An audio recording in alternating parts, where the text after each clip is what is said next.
Hi, I'm Rose Eaton. I'm in your fourth period class, and I read 13 Reasons Why by Jay Asher. It's 288 pages long, and I didn't like this book. I mean, the message was good, I guess. I just didn't like how the format was laid out because it went from Hannah to Clay so much that it was just really confusing for me.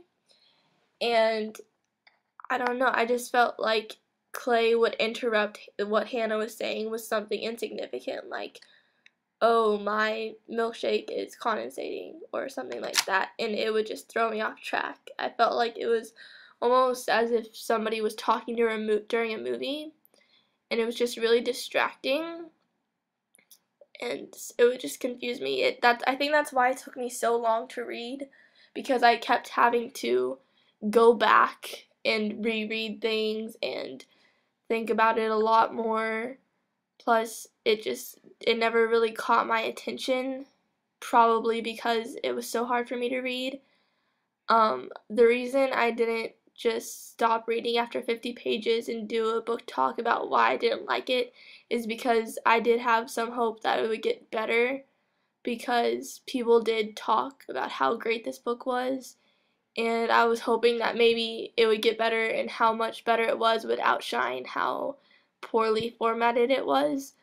And it did get kind of better once it got to the tape where Clay was involved, because I did really like that part, except for just the whole thing about how it went between her and him so much. Like, he would interrupt her constantly, really bothered me, because it was basically like multitasking. I'd have to keep like one part of my brain focused on what he was saying and one part of my brain focused on what she was saying, and it was just so distracting. Like, I didn't like that. And I also don't think somebody that was dyslexic would like this book either, because the writing between Hannah and Jay, like, the only difference was her words were italicized and his weren't.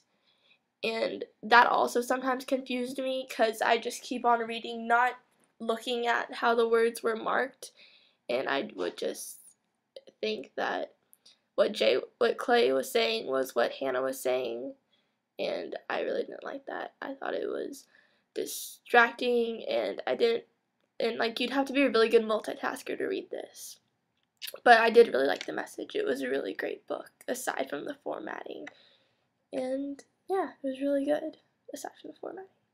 My favorite part was when Clay got to the tape that he was in, because I was really hoping that he would get a good part in this, because I could tell how much he really cared about Hannah, and I probably would have been so incredibly heartbroken if she found something that he did wrong and just hurt him and was like, you are the main reason that I killed myself or something, because I just felt like he was so in love with her, and I didn't want to see him get hurt, because I did build that type of relationship with the characters, which is another good thing about the book, because not all books can get you to build that sort of relationship with the characters, but this book really did.